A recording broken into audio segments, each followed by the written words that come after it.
This conference will now be recorded. Good afternoon, everyone. Today, we are going to discuss on acute respiratory failure as well as respiratory acid-base disorders. The goal of this talk will be to classify acute respiratory failure and to describe the determinants of hypoxia and hypercarbia, as well as we'll touch upon alveolar ventilation, and we'll talk on respiratory acid-base disorder, that is acidosis and alkalosis.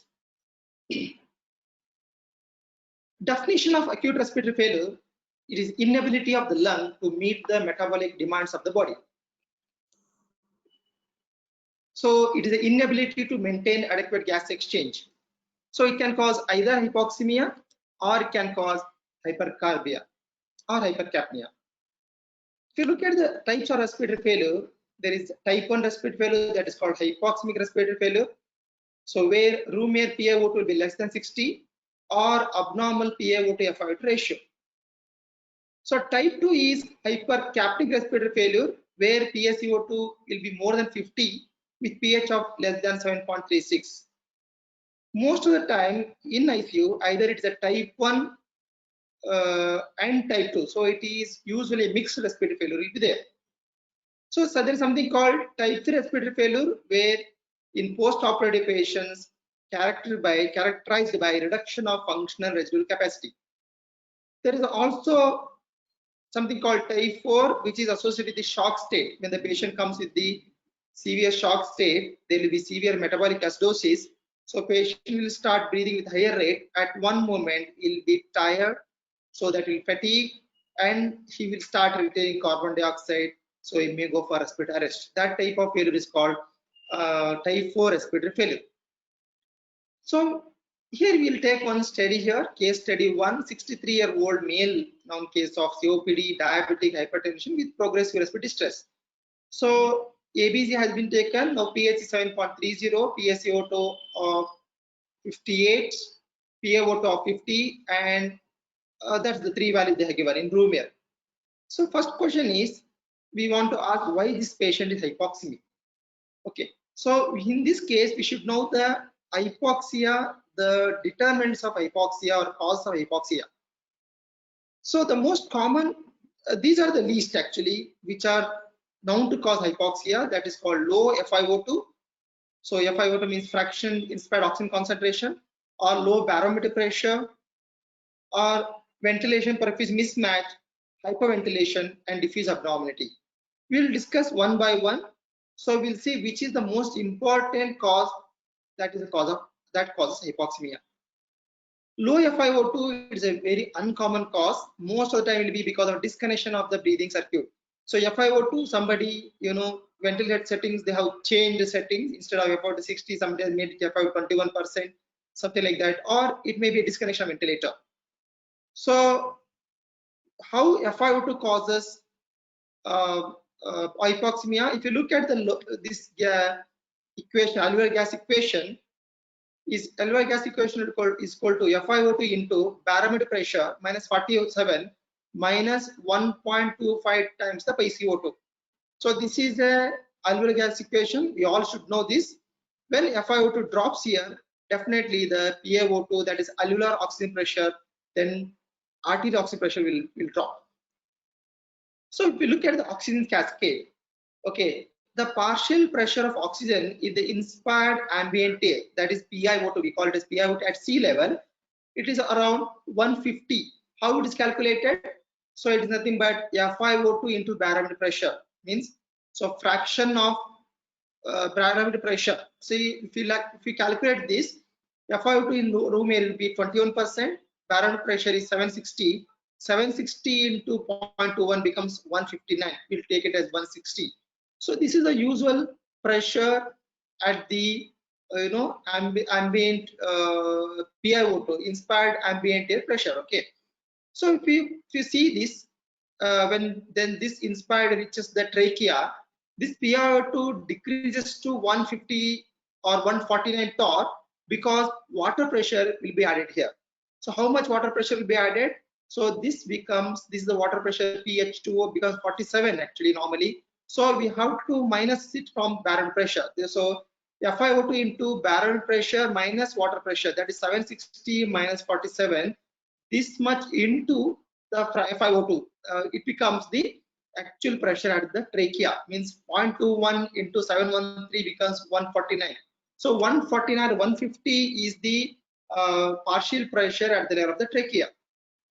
When this gas enters the alveoli, that is called alveolar pressure or PaO2, partial pressure of alveolar oxygen, decreases to 104, almost 100, because inspired air is diluted with the alveolar air. This inspired air will mix with the air in the alveoli, which contains carbon dioxide. So we have to minus here the carbon dioxide tension here. Okay. So FiO2 into barrel pressure minus 47. This is the pressure at the level of the trachea.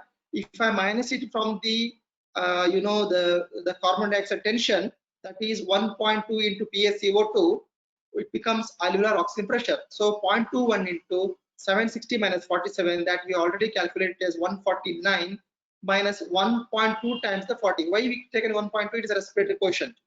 We can calculate it like a PaCO2 divided by 0.8 also. So 1.2 into 40 becomes 48. So 149 minus 48, this is 100. So most of the time normally 100 is the pressure at the alveolar pressure. So this is how we calculate alveolar oxygen pressure. So the alveolar PO2 or P capital AO2, PaO2 is calculated in this formula. PaO2 is equal to FiO2 into barrel pressure minus 47, that is water pressure, minus 1.2 times the PaCO2. As FiO2 falls, obviously the PaO2 falls. As barometric pressure falls, PaO2 also falls. How it happens? If you see into the high altitude, where the low barrel pressure will be there, high altitude with the low inspired oxygen pressure, it will cause, as the barrel pressure reduces, obviously the alveolar pressure reduces. This is very uncommon at the sea level, definitely. If you look at the sea level, barrel pressure is 760. Even though room air pressure FiO2 is around 0.21, it becomes 150. It's PiO2, that is partial pressure of inspired oxygen, become 150. That we all know. Normally it's 150. PaCO2 will be normally around 40. PaO2 will be 102. PaCO2, that arterial oxygen tension, will be 95. If you look at the Mount Everest, the moment you see from sea level to Mount Everest, the barrel pressure is reduced to 253. So because barrel pressure is reduced to 253, even though FiO2 is normal 21%, the partial pressure of inspired oxygen, that is PiO2, drops to 43. So PaCO2 becomes 7.5. PA alveolar pressure becomes 35. So arterial oxygen tension becomes 28. So if you look at the 28 at the level of the barrel pressure, it may be normal because of the barrel at the Mount Everest, PaO2, the arterial oxygen pressure at the Mount Everest, will be 28, will be normal. It's because the barrel pressure is 253. So the low barrel pressure, barometric pressure is also important to know exactly which normal range we have to take. If you even if you are working in that place, then we should know this barrel pressure always changes with the your PaO2 alveolar oxygen pressure also. This is not a common cause, so no need to worry for this. Diffusion limitation is another cause for the hypoxemia. Decreased diffusion across alveolar membrane because of the fibrosis, amyloidosis, asbestosis, pneumoconiosis. Okay, but what will happen if diffusion limitation decreased by 50% also? Still the equilibration occurs. What it means? Imagine that this is a venous blood. It is crossing in through the alveoli. Okay, from becoming systemic arterial blood. It takes oxygen here. The venous blood, when it transfers, is a transit time. Imagine this is the transit time. Within 1/3 of the transit time, most of the blood in the venous blood is oxygenated. So even though diffusion drops by 50% here, it doesn't affect the equilibration or arterial oxygen pressure. So diffusion limitation is not a much problem in critical care settings, because even though diffusion limitation is drops by 50% also, still the equilibration from the alveoli to the arterial venous blood occurs, and it will be a completely blood will be oxygenated. So it is not a common cause in the critical care setting. Maybe it's a problem in chronic chronically ill patient who's having these problems, but most of the time we won't consider in this in ICU. Hypoventilation is the one of the common cause for hypoxemia. Hypoventilation or hypercapnia may cause hypoxemia, but if you look at see here, if the carbon dioxide as the minute ventilation, or we can take it as the valvular ventilation, it is drops from 12 liters per minute to the 10, 8, 5, 4, 2. When it drops from 4, the carbon dioxide tension increases significantly. Okay, so the word here is there is not a total minute ventilation, it is the alveolar ventilation. So what is meant by this alveolar ventilation? That we should know. Alveolar ventilation is the minute ventilation actually is total ventilation is the amount of air moved in and out of lung per minute. Every minute, how much air is moving in and out. That is total ventilation or minute ventilation. The dead space ventilation, what we are seeing here, it is the part of minute ventilation which is doesn't take part in the gas exchange. So this part of air is not taking in the gas exchange. So this is called dead space ventilation. The amount of air, actually the amount of minute ventilation, the part of minute ventilation that reaches the alveoli and takes part in the gas exchange, we call it as alveolar ventilation. So alveolar ventilation, if you see calculation, it is a minute ventilation, means total ventilation minus dead space ventilation, it becomes alveolar ventilations. So usually thus the ventilation, if I use the word, it referring to the alveolar ventilation. If thus hyperventilation or hypoventilation means we are talking about alveolar ventilation, we are not talking about total minute ventilation, or we are not talking about the dead space ventilation. So alveolar ventilation is equal to minute ventilation minus dead space ventilation. See if you put the formula here, if you see here the minute ventilation is equal to alveolar ventilation plus dead space ventilation. Usually we calculate minute ventilation into rate into tidal volume. This you should know, rate and tidal volume. Clinically, neither we can calculate this alveolar ventilation or dead space ventilation is measured clinical settings. So alveolar ventilation, it is the in relation to carbon dioxide production, that is more important. Alveolar ventilation in relation to carbon dioxide production, a relationship that can only be known by measuring PaCO2. Why I am telling this? We are not able to measure, the dead space ventilation or alveolar ventilation, but we are getting a fair idea of the patient's alveolar ventilation by seeing the PaCO2 in ABC. How we can see that? See here, alveolar ventilation is equal to, as I told, rate into tidal volume. Tidal volume here is tidal volume minus dead space volume, so becomes Vt minus Vd into Rr, respiratory rate. This is the alveolar ventilation formula. So here we are not able to calculate Vd actually, so we are taking into the account of PaCO2.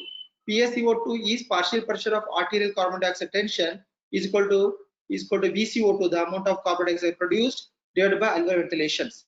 So we are not able to measure this carbon dioxide production also. We can see here PaCO2 is directly proportional to carbon dioxide production, inversely proportional to alveolar ventilation. So if you know the PaCO2, we can actually see whether alveolar ventilation is okay or not. If normal PaCO2 means alveolar ventilation is adequate for the carbon dioxide production, it means that the patient's alveolar ventilation is okay or adequate for the carbon dioxide production. We don't know whether it is normal or abnormal, but it is adequate. But hypercapnia, if the PaCO2 is increasing, means alveolar ventilation is not adequate for the amount of carbon dioxide produced. So carbon dioxide is producing. So when we call it, then we call it as hypoventilation. When alveolar ventilation is not adequate, we call it as hypoventilation. When alveolar ventilation more than the adequate, then we call it as hyperventilation. So we just need to know alveolar ventilation is adequate to VCO2 or not by looking at the PaCO2. So that is important. So why hypoventilation is associated with hypoxemia? As this is the formula, if the PaCO2 here, the alveolar gastric patient, the PaCO2 tension increases, obviously the alveolar oxygen pressure reduces. If you see, if a logic behind here is when the amount of CO2 increases, it pushes the oxygen from the alveoli so that oxygen tension drops. So as PaCO2 increases, alveolar oxygen pressure as well as arterial oxygen pressure will decrease. So in spite of PaO2 is held constant. So this is the most important graph actually with PaCO2 with respect to alveolar ventilation.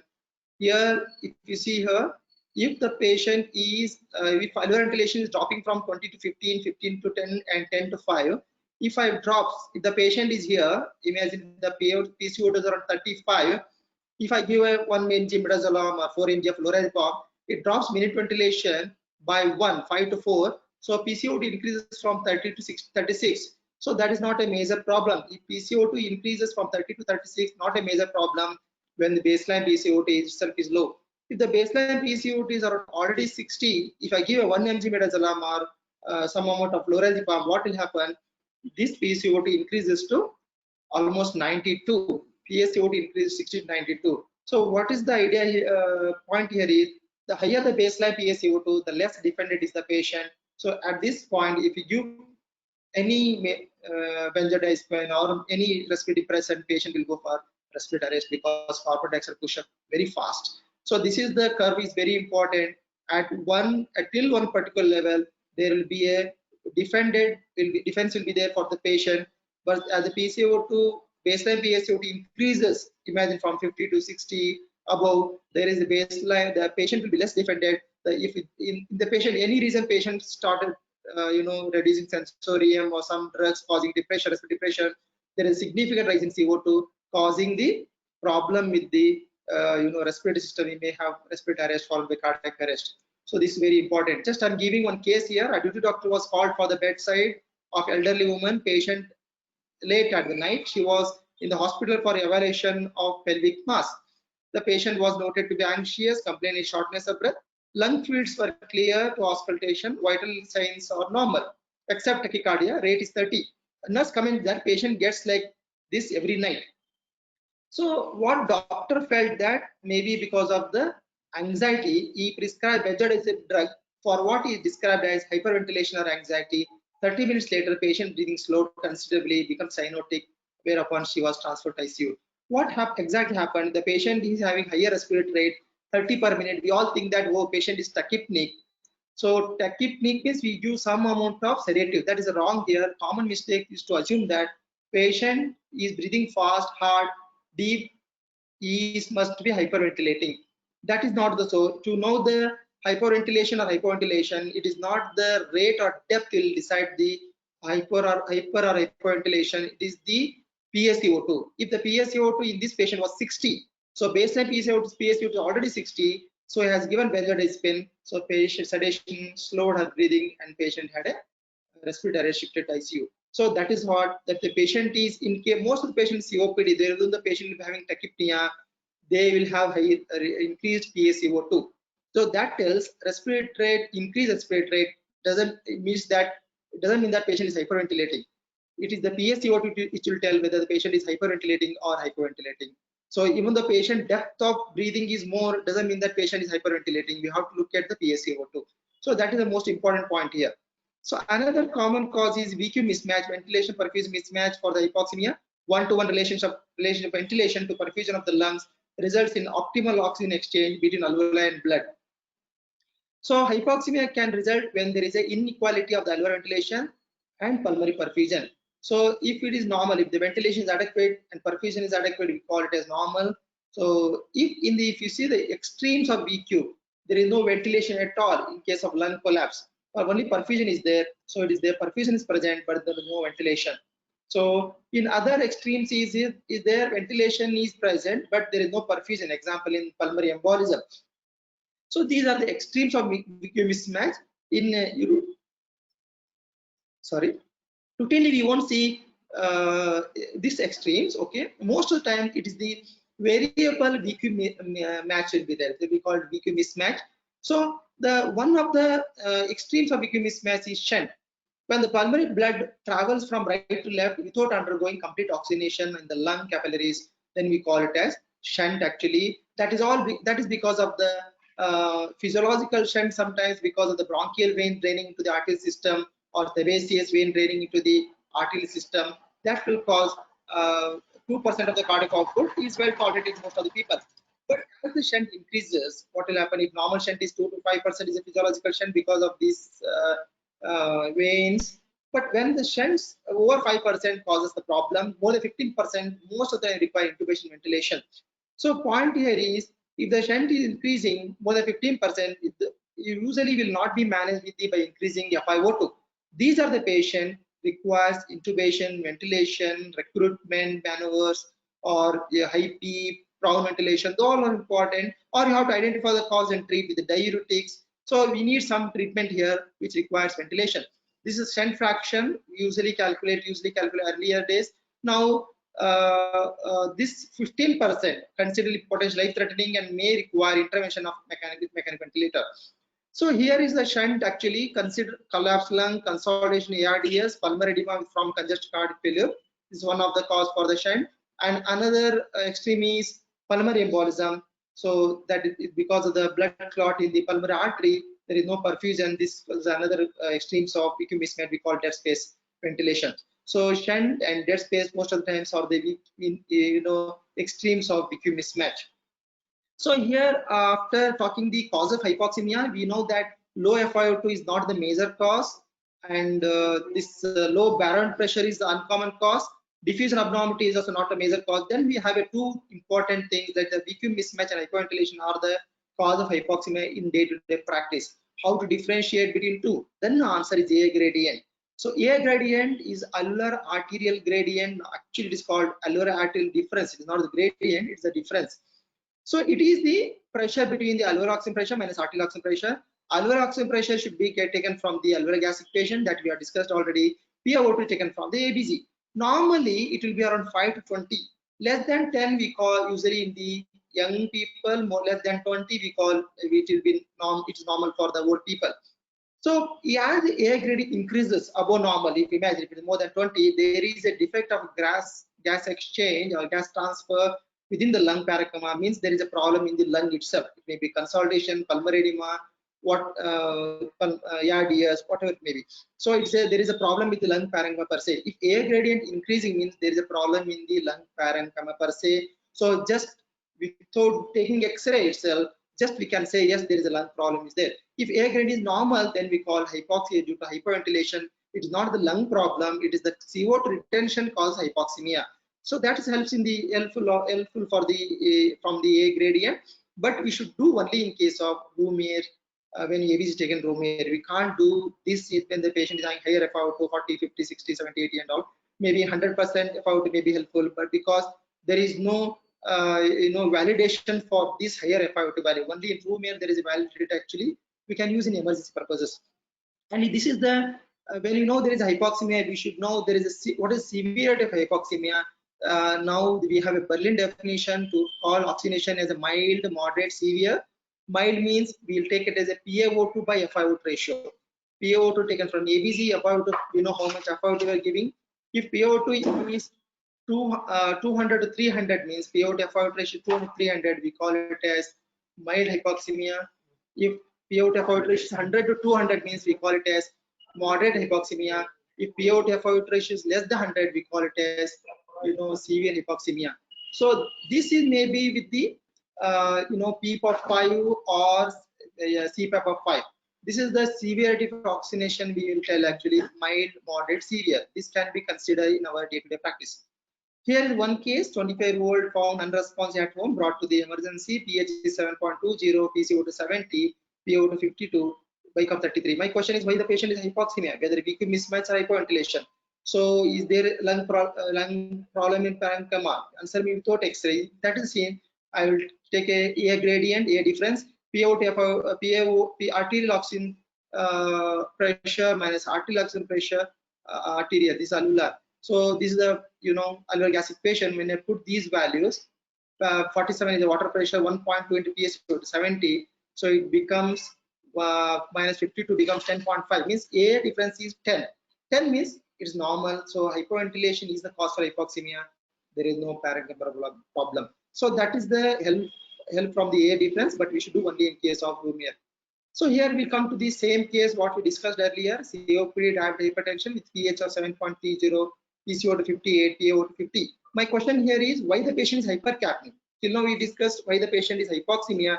That is the most important thing to remember is vacuum mismatch and hypoventilation of the cause, and we should know how to differentiate. Now why the patient is hypercapnic? In that case, PCO equation is helpful here. PaCO2 is equal to, as I discussed earlier, this directly proportional to carbon dioxide consumption, production divided by alveolar ventilation. As the CO2 production increases, PaCO2 increases. As alveolar ventilation increases, PaCO2 decreases. So most common cause for the hypercapnia is inadequate alveolar ventilation is the most common cause. We should know whenever in our day-to-day practice, if the PaCO2 is increasing means that actually ventilation. Ventilation means, as I told, alveolar ventilation. It's not the total ventilation or dead space ventilation. It is the alveolar ventilation. So alveolar ventilation is not adequate. So rarely there may be overproduction of carbon dioxide, increased intake of carbon dioxide. Very rare actually. Most of the time is inadequate alveolar ventilation, like a stroke or some drug-induced central respiratory depression, nerve or muscle disorder, in critical illness polyneuropathy itself, we can say hypokalemia, hypomagnesemia. Those are the common causes. Or it may be some muscle problem, muscle dystrophy, GB syndrome, myasthenic gravis, lung and chest wall defects, maybe pneumothorax, hemothorax, biothorax, airway disorder, laryngeal edema, external factors, inadequate ventilations, means by settings, inadequate ventilation settings. These are the cause for inadequate ventilation. So when the moment CO2 is more, if the patient ventilated, we see whether our respiratory is adequate or not, whether the patient is ventilating properly or not. Less common is overproduction of carbon dioxide, like hypercatabolic disorder, malignant hypothermia, very less common. Increased intake of carbon dioxide in case of rebreathing or insufficient carbon dioxide in the body cavity in case of laparoscopic surgeries. So the here important is alveolar ventilation, as I told, is equal to rate into tidal volume, but tidal volume here is tidal volume minus dead space.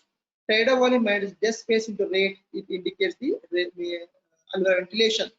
So most common cause will be like a sedatives or head injury. It reduces the rate, causes the reduction in alveolar ventilation. Treatment, we have to reverse the sedatives, treat head injury or intubate those patients. Tidal volume is reduced by because of muscle weakness, fatigue or sedatives, again reverse it or treat it. Increase dead space. This is also common cause which we won't see most of the time. Most of the treatment for alveolar ventilation is intubate, ventilate or a non-vent ventilation. Some external ventilation is required when the patient is having low alveolar ventilation, which is not reversing immediately. So this is discussed. Rate and tidal volume, we know the causes. What are the causes for increased dead space? That causes reduction in the alveolar ventilation. Most common is hypovolemia. Hypovolemia is one of the cause which is most neglected, not seen, not noticed by many of us actually, because when the volume into the pulmonary circulation is less, perfusion is less. When the perfusion less, it becomes dead space ventilation. Low cardiac output, any low cardiac output state, especially congestive cardiac failure. Pulmonary embolism is a classical example for the dead space, increased dead space. High airway pressure causes pulmonary vasculature spasm or compression causes the increase in the dead space. These are the causes we should know in day-to-day practice. Coming to the other part, respiratory acid-based disorders. When we know this physiology, why there is hypoxemia, when there is a physiology, why there is a hypercarbia, we know we will come to the respiratory disorder which are caused by abnormal processes which tend to alter pH because of the primary change in the PCO2 levels. So whenever the PCO2 changes is there, it is already discussed in the ABG class, but just time because many people are asking questions regarding that, just I'm reviewing that same part actually. Whenever there is a change in PCO2, we call it as a respiratory problem. This is the Henderson-Asberg equation. pH is equal to pK plus log of bicarbonate divided by PCO2. Means what? pH is directly proportional to bicarbonate. Means as the bicarbonate increases, pH increases. As PaCO2 increases, pH drops. So pH is inversely proportional to PaCO2. That we all know actually. So if you look at the respiratory disorder, there are 4 primary acid-based disorders are there. One is respiratory acidosis, in that acute respiratory acidosis, chronic respiratory acidosis, respiratory alkalosis, in that acute respiratory alkalosis, and chronic respiratory alkalosis. These are the 4 common respiratory acid-based disorders we see in day-to-day practice. Respiratory acidosis, primary acid-based disorder in which PaCO2 rises above the higher than the expected. So here, as I told, most common is alveolar ventilation is reduced, most common. So features will be patient have fatigue, weakness, asterixis, tremors, incoordination, tachycardia, arrhythmias, coma. These are the clinical most common features in case of respiratory acidosis.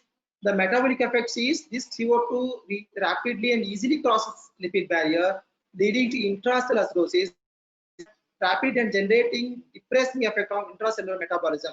That causes the acidosis related problems. So why respiratory acidosis is important? We should know because it all causes the intracellular acidosis, causing the maybe myocardial irritability, causing arrhythmias, CNS depression, many irritability and all.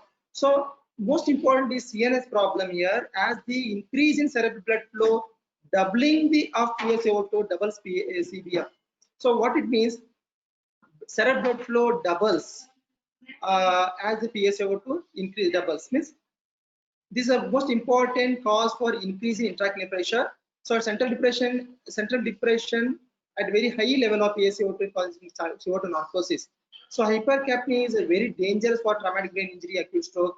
This we discussed in the neurological patient, how to ventilate. So we should never allow carbon dioxide to increase in case when you're ventilating with the head injury patient or a patient with the traumatic brain injury, because the moment carbon increases, what will happen?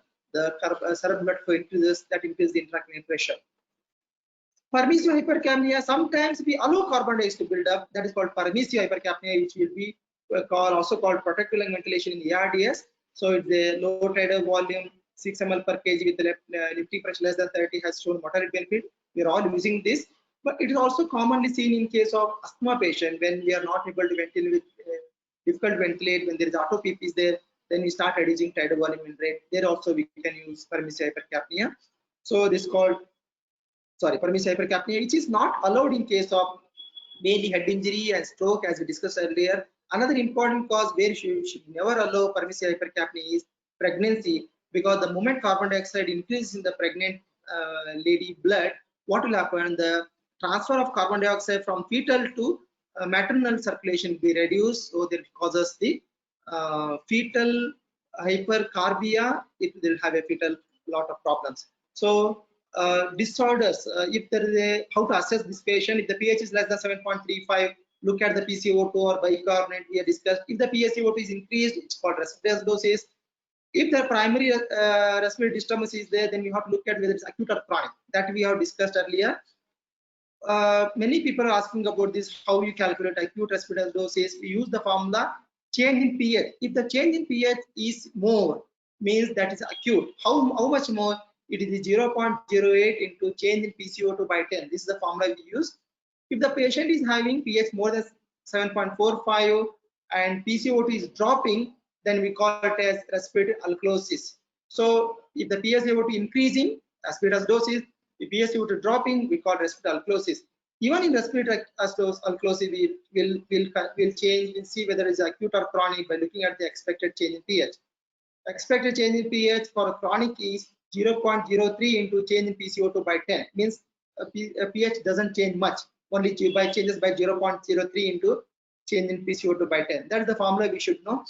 This is one of the example. Here the patient with progressive respiratory distress, we see the pH is 7.35, less than 7.35 means it is acidosis. We will have to look into the CO2 and bicarb. CO2 is 76, so it's more than 40 or 45, it is a respiratory acidosis. Then we should know whether it is acute or chronic. First, I use the change in PCO2. Change in PCO2 is 76 minus normal. We take PCO2 is 40. 76 minus 40 is 36. So change in PCO2 by 10 into 0.08 if it is acute. So pH changes by 0.29. So it is acidosis. I have to minus it. 7.40 minus 0.29 becomes 7.11. Look at the ABC pH 7.30. So my expected pH is not correlating with the patient pH. So it is not acute respiratory acidosis, it's a chronic respiratory acidosis. If you have a time, you can even calculate the how much it is for the chronic also. Then you can get the answer of it changes pH by 0.10, means expected pH will be 7.30. That is almost the patient pH. So it is a chronic respiratory acidosis. That's how we can calculate here. Here the patient is pH is 7. More than 5.2. It is alkalemia. PCO2 less than 40. It's a respiratory alkalemia, whether it is acute or chronic. If it is acute, change in pH is equal to 0.08 into change in PCO2 by 10. Change in PCO2 is 40. Normally we take it as 40. 40 minus 28 is 12. So if you put here values, it becomes 7.49. It's almost near to the our patient PS. So it is a chronic respiratory, I'm sorry, acute respiratory acidosis. I've taken 0.08. So this is how we see whether it is a patient is acute or chronic. When there is acute respiratory acidosis, as the CO2 increases, to maintain the pH normal, bicarbonate also increases. So how much it will increase? Bicarbonate rises by 1 millimole for every 10 millimeter mercury increase in PCO2 above 40. Imagine if PCO2 rises from 40 to 60, means so it increases by 20. So it increases bicarbonate increases by 2. Or if you don't want to know that, you can use this formula. Change in bicarbonate is equal to 1 by 10 into change in PCO. 1 by 10 into change in PCO2. For the chronic, the same formula is 4 by 10 into change in PCO2. That amount of bicarbonate increases. For the chronic, actually, it's a slow process and effective one. So bicarbonate increased by 4 for the chronic. Okay, change in bicarbonate equal to as I told, 4 by 10 into change in PCO2 we have discussed actually. So bicarbonate increased by 4 for every 10 millimercury increase in PCO2. That is the formula for the treatment for acidosis is the reversal of the cause. You can reversal of narcotics, muscle relaxant, bronchoconstriction, and restoration of adequate alveolar ventilation. Most of the treatment will be either NIV or intubation. Intubation, one word here, you should not see the carbon dioxide or carbon is 50, I will not intubate, 80, I will intubate, not like that. The patient condition is important. If there is a risk of aspiration is there, CN depression is there, hemorrhage instability, you have to intubate those patients. So if the patient is COPD, you can try NIV, that will be more helpful. So this is not the PSO2 value, it's the condition is very important. NIV, we all know COPD works very well. Even you can use in case of obesity, hypertension syndrome, neuromuscular disease, chest wall deformity, or with acute or chronic respiratory failure. These are level 1, 2, 3 recommendations. So for alkalosis, again, we know that acute or chronic. Alkalosis primary acidic disorder in which arterial PCO2 falls below the normal actually. A respiratory alkalosis is always due to increased alveolar ventilation. Always usually increased alveolar ventilation, patient will be tachypneic. It may be because of the central cause, head injury, stroke, anxiety, hyperventilation syndrome, pain, fear, stress, drugs, even if it's a chronic liver disease, hypoxemia, pulmonary causes. In those cases, rate will be more because the alveolar ventilation is increases. So how much composition will be there here? Bicarbonate will drop because PCO2 drops here. There is a drop of bicarbonate by 2 for every 10 millimercury decrease in PCO2 from 40 in case of acute. So acute is the formula is, you can use the formula change in bicarbonate is equal to 2 by 10 into change in PCO2. That is the formula. Means for a drop of bicarbonate by 2 millimole per liter for every 10 millimercury decrease in PCO2 from 40. If 40 drops to 20 means bicarbonate drops by 4, something like that. So in case of chronic respiratory alkalosis, this drop will be by 5. So 5 millimole per liter decrease in bicarbonate per 10 millimercury decrease in PCO2 from 40. So the formula is use change in bicarbonate equal to 5 by 10 into change in PCO2. So most of the time alkalosis cause more of irritability, tetany it causes because of forbidal spasm, and also it's also seen very common in anxiety hyperventilation syndrome. It is even though total calcium is normal, it is the neuromuscular irritability due to decreased free calcium availability resulting from increased albumin binding in the scenario of the alkalosis. So carbon and PCO2 cerebral blood flow decreases quite markedly with hypocapnia, a decrease of 4% reduction in PCO2. So most of the patient will have a more irritability and all. So this CO2 should be, especially for the head injury, traumatic brain injury, CO2 should be maintained normocarbia. There is no role for prophylactic hyperventilation in these patients. When your alkalosis is there, always you look, there is a most of the time there is hypokalemia is there, you have to treat that also, hypophosphatemia. These are the common cause of ventricular arrhythmias. So look at the hypos in case of alkalosis, commonly seen in alkalosis. Treatment will be underlying disorder. Correction of hypoxemia is the most important thing for the treatment of alkalosis, correction of hypoxemia. So this is the one ABG I have taken for you people actually. If, I don't know how much time now. So 40 minutes.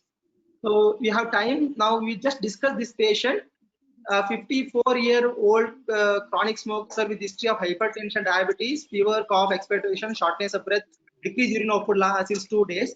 Patient was given oxygen of 6 liters. This case we wanted to discuss in the ABG, but there was no time. We are not discussed. Same thing I'm putting here. So look at the pH here. pH is first we look at the hypoxemia. Okay, PaO2 is around 52. It's hypoxemia. Now I know whether it's hypoxemia because of hypoventilation or VQ mismatch. My answer here is A gradient. So I am taking alveolar gas equation minus arterial oxygen pressure. Alveolar gas equation is FiO2 is 0.21. 760 minus 47 is the water pressure, is the barometric pressure, minus 1.2 times the 70. PaCO2 is 70 minus PaO2 is 52. It becomes 10.5. So means hyperventilation is the cause for hypoxemia. There is no lung problem as such. That is the importance of air gradient when you are doing ABC. My question here is more of ABC acid-base problem. pH is 7.11 means it is a acidosis. Acidosis with the PCO2 of 77 means it's a respiratory acidosis, so it's called primary respiratory acidosis. The moment we say primary respiratory acidosis, we should know whether it's acute or chronic. What is the, if it is acute, I use the formula change in pH is equal to 0.08 into change in PCO2 by 10. So 77 minus 40 is the change in PCO2 into 0.08 by 10 becomes 0.29, means pH changes from 7.40 minus 0.29 changes by 0.29 if it is acute. Look at the pH 7.11 we got here, 10 we got, it is 11, so it's correlating with the patient pH, so it is a acute respiratory acidosis. So when you know acute respiratory acidosis, how much bicarbonate should rise? How much bicarbonate should rise? Expected bicarbonate would be, as we discussed, the formula 1 by 10 into change in PCO2. Change in PCO2 we discussed is 37. 37 by 10 become 3.7. So if you add to the bicarb I'm adding because whenever PCO2 rises, carbon dioxide also rises. 24 plus 3.7 become 27.7. So there is, it is 22. Means it is not we expected. So we expected bicarb should be 27, but here it is only 22. So there is a hidden or secondary metabolic acidosis is there. So it's a, there is also a metabolic acidosis there in this patient. If you look at, whenever a metabolic acidosis is there, we have to look at the anion gap that we have discussed in the ABC class. So 155, the given value, minus 110 plus 22 becomes 22.4, means there is a anion gap is more than 12. So it is a high anion gap metabolic acidosis. So high anion gap metabolic acidosis is the cause for metabolic acidosis. So there is a respiratory acidosis, primary respiratory acidosis, high anion gap metabolic acidosis. Whenever there is a high anion gap acidosis, we have to look at the whether it's a mixed disorder, that is hidden disorder is there or not. What is hidden disorder? Either metabolic alkalosis or normal anion gap metabolic acidosis. For that we have to correct our bicarb.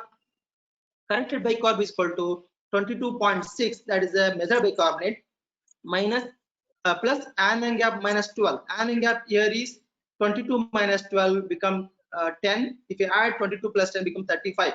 Normally corrected bicarb always should be 24 because we have taken 24 as normal since beginning. It is not 24, so it is, there is a hidden metabolic alkalosis also. So here in this case it is a mixed disorder, primary respiratory acidosis, high anion gap metabolic acidosis, and hidden metabolic alkalosis also there. So that is the importance of ABC knowing, and we should know. Not by knowing the reading ABC is not also not important. We should know why there is a cause for that. So acidosis because of COPD patient is acute exacerbation COPD. So there is acidosis there. Why there is metabolic acidosis? If you see the history, there is a reduced urine output. So history is very important here. So if you correlate the history, there is a reduced renal output. Then you look at the creatinine. Creatinine 5.6, blood urea 185. So metabolic acidosis because of renal failure. HAGMA, high anion metabolic acidosis, as I told, 4 causes. One is lactic acidosis, another one is the renal acidosis, diabetic ketoacidosis, and drugs. Here the cause is renal failure. Why there is metabolic alkalosis? Metabolic alkalosis could only be explained by soda bicarb that was given on presentation for the very low pH 7.11, hyperkalemia 8.3. So somebody has given bicarb. So if you analyze like this, we'll be knowing ABC in effective way. So here message is VQ mismatch is the most common cause of hypoxia in critical ill patients. Severe hypercapnia can also cause hypoxia, but easily correctable. Why I am telling the word easily correctable? Whenever the patient is having CO2 retention that causes hypoxemia, just put FiO2 of 2 liters, 3 liters, saturation improves, which is very easily correctable. But that is not the way of correction. You should identify the cause for CO2 retention. Okay, hypoxemia correction is important, but we should know the cause for hypercapnia also. Inadequate alveolar ventilation is the cause for hypercapnic respiratory failure most of the time in critical care settings. Hyperventilation relates to the alveolar ventilation. It is not the total minute ventilation. The moment you use the word ventilation, it is the alveolar ventilation. Restoration of adequate alveolar ventilation is the key in case of respiratory acidosis, correct concomitant hypoxia also. Thank you.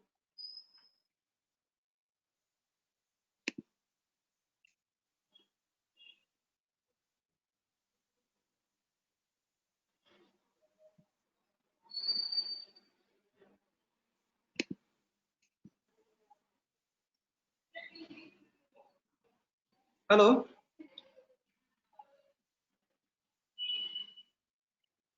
Hello, hi. Then you have to unmute yourself to ask questions, or in chat box if any questions is there,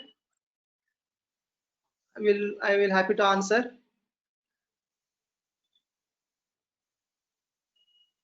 Hello. So many people. Hello. Okay, Prakash, please. One question: if when there is a mixed acidosis, respiratory as well as metabolic acidosis, and patient is on ventilator with adequate minute ventilation, in spite of that PCO2 is high, should we correct the metabolic acidosis if the pH is less than 7.1 when there is a mixed acidosis? Same question I got yesterday, whether you can use soda bicarb or not, right? That is the question. Yeah. Okay. Yeah. First, I will clarify the yesterday's question. Actually, many people are asking for the, if I use soda bicarb in case of metabolic acidosis, if the pH is less than 7.35, 7.30, something like that. Okay. See, soda bicarb correction is not the answer for metabolic acidosis or for the pH correction. If it is a very emergency, yes, less than 7.10, we can use soda bicarb for the metabolic acidosis. But that is not the answer. Imagine if you use soda bicarb, okay, if you use soda bicarb for the metabolic acidosis, if you are not able to ventilate this patient adequately, then the moment you use soda bicarb, the bicarb will act with the H+ ions, forms the water and carbon dioxide. Okay, it produces more and more carbon dioxide. Actually, you are building up more and more carbon dioxide. If the patient is not ventilated appropriately on ventilator, or if the patient not intubated, CO2 start building up. Actually, pH may further drop. So if you are able to ventilate properly, then only we can consider the soda bicarb. Make sure that if you increase the respiratory rate higher side, okay, so that even though carbon retention is, that can be removed by our adequate alveolar ventilation. So soda bicarb should be used only in case of pH less than 7.10 or sometimes 7.15 if there is a emergency, when there is real emergency, making sure that you are able to maintain adequate ventilation. That is the answer for the yesterday's question. Here the question is, patient is having metabolic acidosis as well as respiratory acidosis. If the patient is on ventilator, increase the rate first. Try to correct the respiratory acidosis, metabolic acidosis because of respiration. Acidosis because of respiratory acidosis should be corrected first by increasing respiratory rate, by increasing minute ventilation. That is the answer here. After that also, still metabolic acidosis persisting, try to identify the cause for respiratory cause for metabolic acidosis. It may be a lactic acidosis, you have to treat fluids. If it is hypoperfusion, if it is a renal, you have to go for dialysis. If it is a drugs, you have to treat with antidote if it is available. Decay, you have to use insulin and dextrose. That's how treatment should be done. So metabolic acidosis, try to treat the cause, not only the ventilation or soda bicarb. One for CO2 also, try to, along ventilation, increase the rate of ventilation and treat the cause. Whether I answered your question, Prakash, Dr. Prakash? Thank you. Yeah, thank you. Is it clear today? Is there any problem? Because it was raining. Vijayalakshmi want to ask question. Dr. Vijayalakshmi?